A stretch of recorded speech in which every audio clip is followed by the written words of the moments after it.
So our topic is all about the mathematical system. Class, we have 4 mathematical system.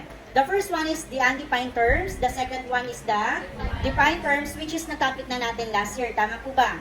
Okay, so today our topic is all about the axioms or postulate and the theorem. Okay, but before that, let us review first about undefined terms. So what are the 3 undefined terms in geometry? Yes, Ovidio? Okay, very good. We have a point, a line, and a plane. Again, when we say point, point is represented by a dot. So to name a point, use one capital letter. Now, what's the name of this point? Point A. So the second one is a line. A line extends infinitely on both sides or direction. A line composed or consists of 2 points. Kapag daw meron kang 2 points, we can form a line. So therefore, what is the name of this line? Line AB or line A. And the third one is a plane. Plane, it is a flat surface that extends in all directions. A plane has length and width but no thickness. Okay, so example of plane. Plane is composed or consists of 3 non-collinear points. Kapag meron tayo anak 3 non-collinear points, therefore we can form a plane. What is non-collinear? When we say non-collinear points, points that do not lie on the same line. Or sa Tagalog, masasabi natin anak na non-collinear kapag yung mga points ay hindi nag-join sa isang line. Halimbawa, ito si point A at si point B, tumama ba sa isang line? Yes, kapag may point C dito sa labas, non-collinear yan. At kapag non-collinear, makaka-form na tayo ng plane. That is the 3 undefined terms. The point, the line, and the plane. Do you understand? And we have also the defined terms. The first defined terms is collinear points. When we say collinear, points that lie on the same line. Sa Tagalog, 2 points na tumama sa isang lines. Non-collinear. Points that do not lie. O halimbawa, point A, point B, and point C are example of non-collinear points. Question. How about coplanar points? Coplanar. Saan tumama? Coplanar. Tumama sa plane. Points that lie on the same plane. Pag sinabi natin non-coplanar, points that do not lie on the same plane. Paano magiging non-coplanar to? Kailangan may point na isa na nasa labas. Parang non-coplanar yan. Question. Okay, next we have also the line segment. What is a line segment?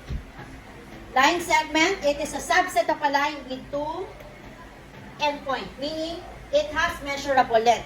Kinat na yung line. Meron na siyang exact measure. That is a line segment, or another term is segment. Okay, so this is an example of segment. And what is a ray? Ray is a combination of line and line segment. When we say ray, it is a subset of a line with 1 endpoint and extend only in one direction. Any question about defined and undefined?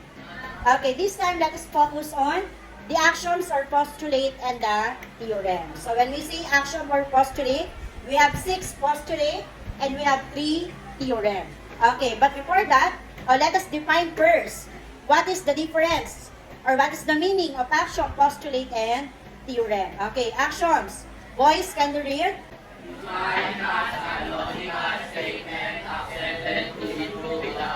Okay, meaning class, pag sinabi daw natin axiom, okay, it is defined as a logical statement accepted to be true without any proof.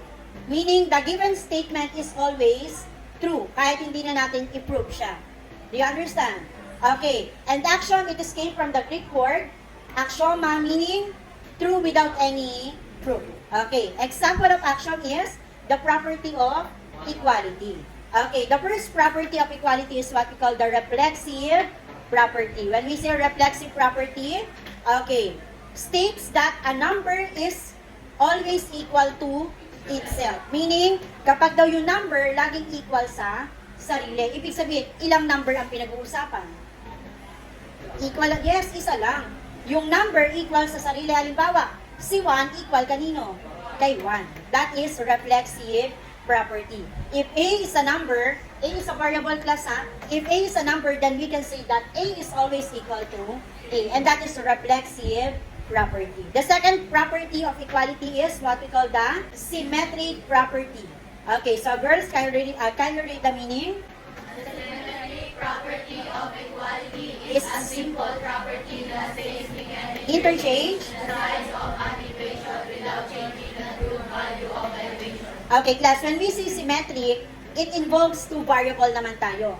Okay, kanina sa reflexive equal sa sarili. This time, two variables na pinag-uusapan. Okay, if A is equal to B, then we can say that B is also equal to A. Example, the value of A is 5. And the value of B is also 5. So, meaning, kahit pagpalitin mo to, equal pa rin sila sa isa't isa. That is symmetric property. And the next property is what we call the transitive property of equality. Okay, if one value, which is A, is equal to the other value, which is B, and also equal to the third value, which is letter C. Therefore, we can say that the first value A is also equal to the third value C, meaning ilang variables na pinag-uusapan? Tatlo, very good. If A is equal to B, then B is equal to C. We can say also that A is equal to C. Bakit kaya? Kasi po si A at C ay equal kanino? Kay B. Therefore, that is transitive property. O, para mabilis nating tandaan na, sa alphabet, ano mauna? R, S, T. Diba? Reflexive, symmetric, transitive. Ano mauna sa tatlo? O, P, Q, R, S, T. Sunod-sunod pa rin sila, diba? So, yun yung tatandaan natin sa alphabet. R, reflexive, isang variable. S, symmetric, dalawang variable. T, transitive, tatlong variable. R, S, T, reflexive, symmetric, and transitive. So, any question about the property of equality? Okay. So, postulate na tayo. So, when we say postulate, a statement that assumed to be true without any proof. So, action and postulate are the same meaning. So, parehas sila ng meaning. Si action at si postulate ay parehas po ng definition. Ano yung pinagkaiba nila? Commonly class sa actions, more on general mathematics. Like, papasok doon yung statistic, probability, algebra, geometry, trigo. While sa postulate, nakapokus lang po siya saan? Geometry. Ano ba yung kadalasan na topic sa geometry?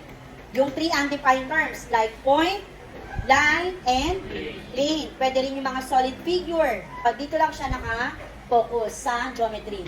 Okay, so ganun din. When we say postulate, statement that assumed to be true without any proof. Automatic, always ano yan? True. That is postulate. So we have 6 postulate. Number 1. Okay, the postulate number 1, a line contains at least 2 points. Okay, so what is the meaning of that?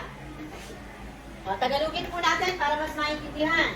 So, again, postulate number 1, a line contains at least 2 points. So, pag sinabi natin a line contain at least 2 points, so meaning, ang line daw ay binubuo ng ano po?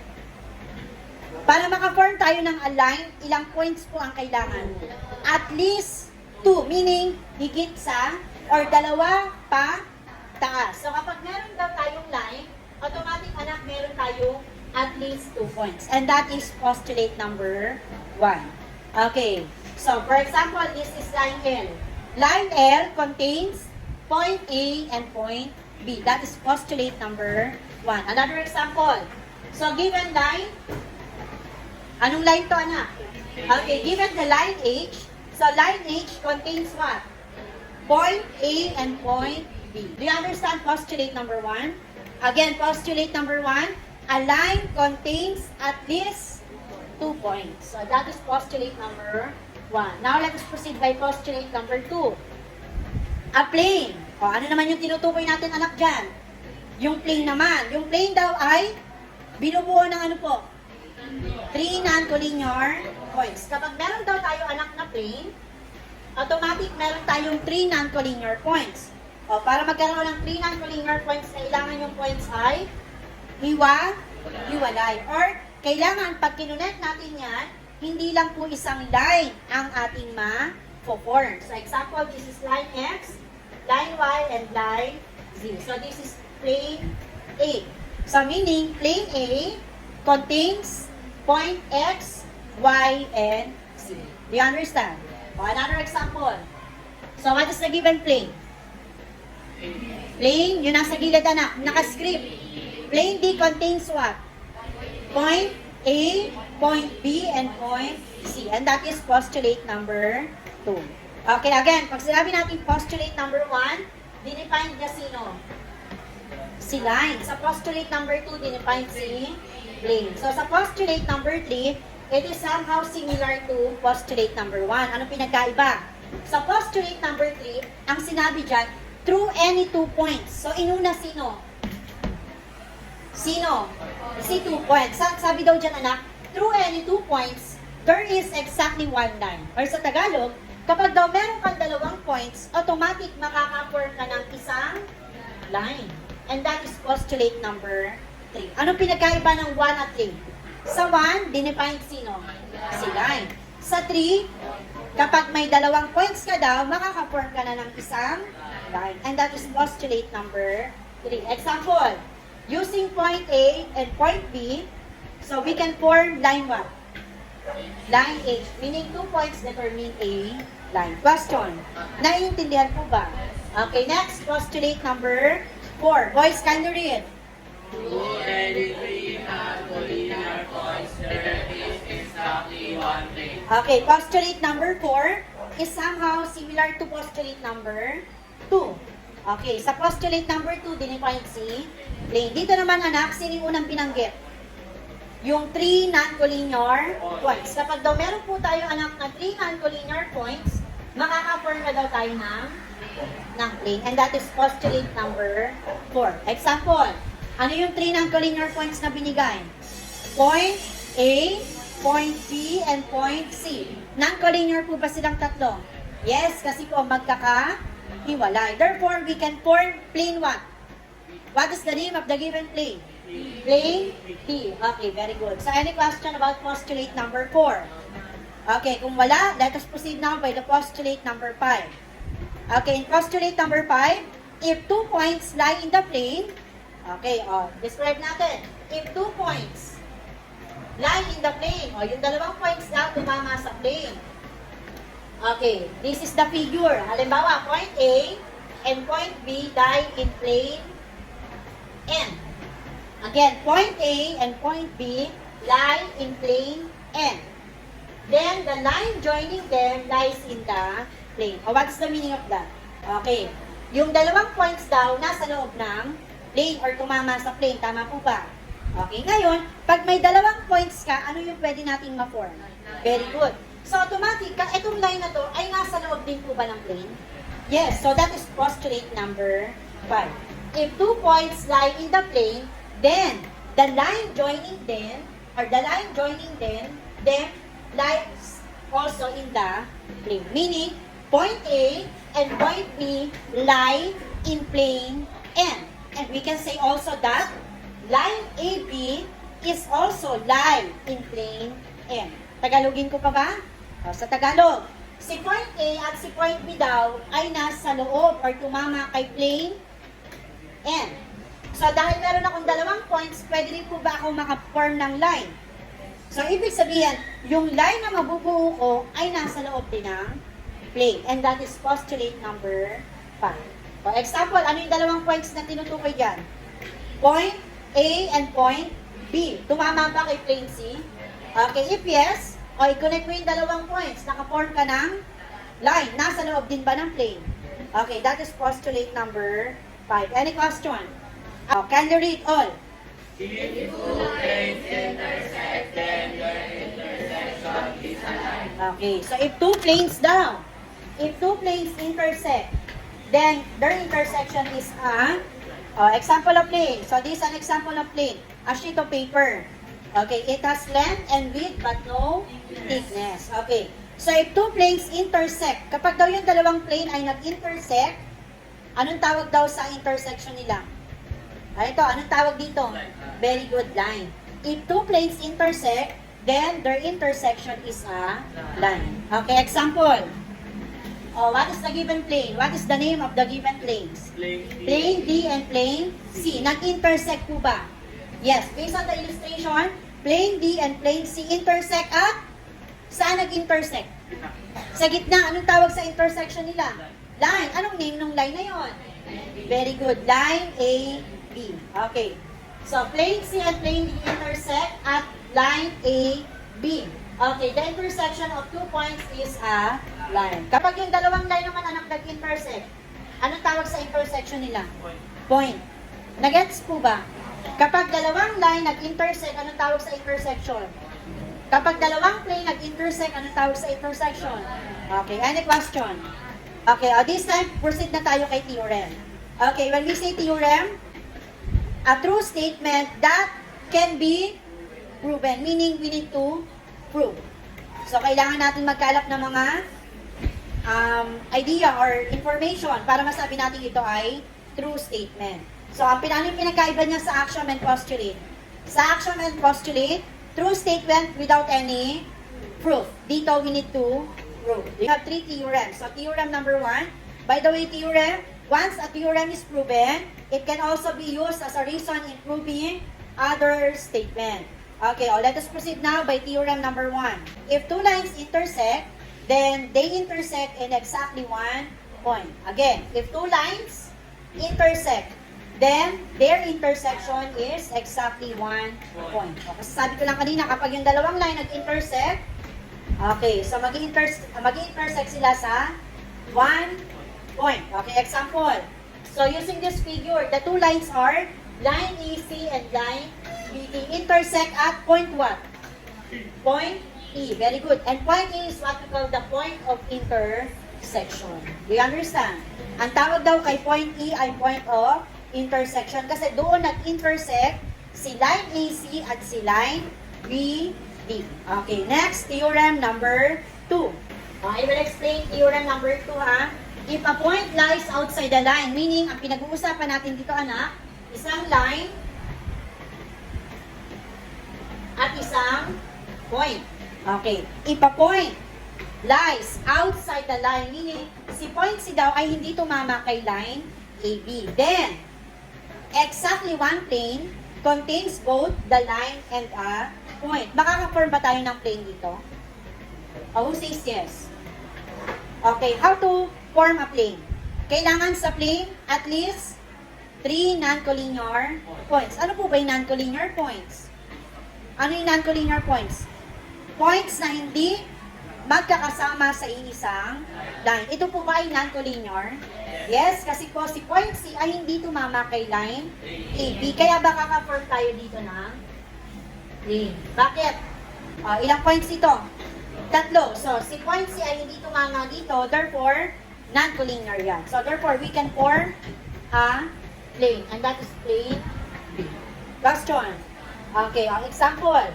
Si point A, si point B ay tumama sa isang line. Pero si point D ay nasa labas na line. So, therefore, anong tawag sa kanilang tatlo? Non-collinear points. Kaya makakabuo tayo ng plane. Anong name ng plane? Plane? Sino yung plane na na-form natin?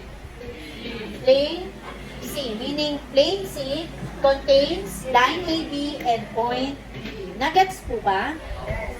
Okay, and the last theorem. If 2 lines intersect, okay, kapag daw yung dalawang line nag-intersect, may example, meron po ako dito line XY at line AB. O, nag-intersect sila saan na? Saan nag-intersect po? Sa gitna. Anong tawag dito? Point. So, halimbawa, this is point B. O, sabi daw dyan, if 2 lines intersect, o nag-intersect daw yung dalawang lines, then exactly one plane contains both lines. Makaka-form pa rin po ba tayo ng plane dyan? O, let us analyze. So, this is 1, 2. We have 2 points. Tama po ba? So, sa plane, kailangan at least, ilang points ang kailangan sa plane? At least 3 non-collinear points. Now, if I will use point X and point Y, para maka-form tayo ng plane, ano pa yung isang point na kailangan ko? Si point E. Kung si point E ang kailangan ko, ilang line lang to? Isa lang. Non-collinear ba ang tawag ko? No. So, anong kailangan kong points? Para maging plane. Point. Very good. Pwedeng point A, pwedeng point B. Bakit? Kasi si point A at si point B ay hindi tumama kay line xy. O paano naman kung ang gagamitin kong line ay ito? Point B at point A. Para maging non-collinear point, sino yung third point na kailangan ko? Point X or point Y. So, therefore, makaka-form pa rin po tayo ang nakita ng plane. Question? Naintindihan na po? Okay, this time, let us try to answer this. Okay, state the postulate or theorem you would use to justify the statement about each figure. Okay, statement number 1. One plane contains A, B, and C. This is the figure. So, using point A, point B, and point C. If I will going to connect the 3 points, how many lines do we have? Okay, 3. Meaning, anong tawag dyan? Non-collinear points. Kapag meron daw tayong non-collinear points, makaka-form tayo ng ano? Now, what postulate or theorem is that? Nag-focus anak sa 3 non-collinear points. Anyone, if you want to answer, just raise your hand. Using the figure, I have here point A, point B, and point C. The given points are example of non-collinear points. Therefore, we can say that this is postulate number. Yes, Milan. Very good. Postulate 4. Why? Kasi nag-focus siya saan? Sa 3 non-collinear points. That is postulate number 4. How about the second one? Only one line contains point Q and T. Meron tayong points Q and T. Pag may dalawang points ka, ano kayang pwedeng ma-form? Therefore, what postulate or theorem is that? Yes, anak? Very good. Postulate number 3. Through any 2 points, there is exactly one line. How about this one? Line KI lies in plane P. Another hand. Yes, Lagrimas. Very good. Postulate number 5. If 2 points lie in the plane, then the line joining them lies in the plane. How about this one? Madali na yan. Yes, anak, at the back. Postulate number 6. If 2 planes intersect, then their intersection is a plane. How about this one? There is another point beside point A on D. Sa Tagalog, may isang point pa daw sa tabi ni A. Anong point yun? Yung color red, wala lang letter. Nakita niyo yung dot na red? Yun yung tinutukoy. What postulate or theorem is that? Yes? Hindi Buriel. Postulate number 1, very good. A line contains at least 2 points. Number 6, one plane contains line M and N. So meaning, using 2 lines, dalawang line na nag-intersect, so pwede pa rin daw po ba tayo makabuo ng plane? Yes. Now, what theorem or postulate is that? Very good. Theorem number 3. How about this one, number 7? One plane contains line AB. Yung sinasabi ko kanina. One plane contains line AB and point D. Yes, ikaw ulit. Theorem 2. Ito yun line and point. Last one. Lines S and T intersect at point M at no other point. What theorem or postulate? Okay, very good. Theorem number 1.